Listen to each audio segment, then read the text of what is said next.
It started in 1981. My husband and I were students at the Mennonite Seminary, AMBS, in Elkhart, Indiana, in the United States. And my husband received a call from a man from the mission board who asked him if he would be willing to come and study the situation of what was happening with all the Latin American refugees that were coming from the civil wars in mostly Central America, but also there had been a lot from Chile and other parts of South America. So he came for a summer. He was here for about 5 months. He did a feasibility study and he wrote a proposal as to how the Mennonite Mission Board would be able to work with the refugees. When he presented his findings, he was invited to come with his family to live in Canada. And in 1986, I was part of a group that figured out how do we continue to support the Puricellis in this mission. And that ended up becoming an inter-Mennonite group at the time. So it was sponsored by Mennonite Central Committee, by the conference, and in addition, we had members from the various Mennonite churches in Toronto as well as Markham. And through that process, we decided to become the Mennonite New Life Center of Toronto. So that's the beginning stages back in basically 1986, and then watching it grow from then on. In those years, it was very small. It grew to having 2 employees in addition to the Puricellis.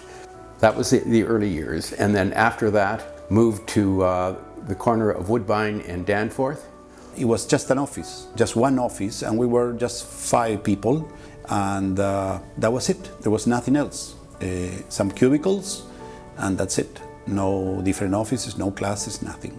Shortly after that, when the LINK program started, we expanded a little bit in the same floor. We took some extra space for 1 classroom. The students would fluctuate.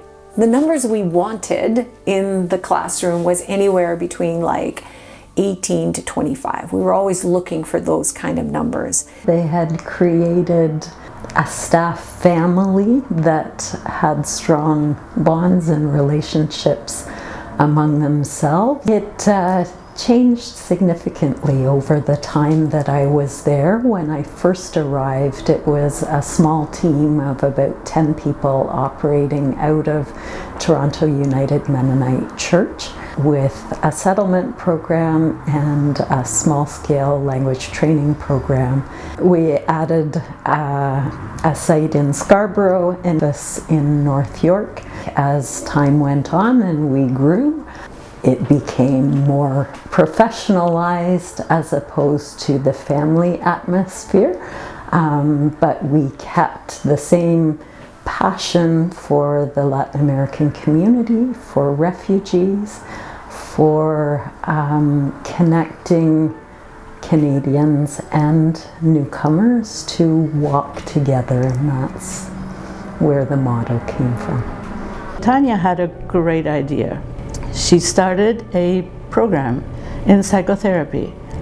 The therapists were the therapists that came with the degrees and were waiting to get themselves recertified. I started with the 3rd cohort of our very first bridging program. It was on site, of course. We had 25 mental health professionals in the office from around the world.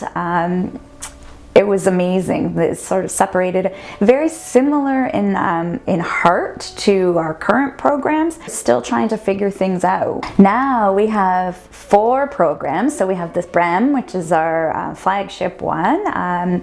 We have one for media and communications professionals, one for social support, so human services, and then the last one is for CE Women.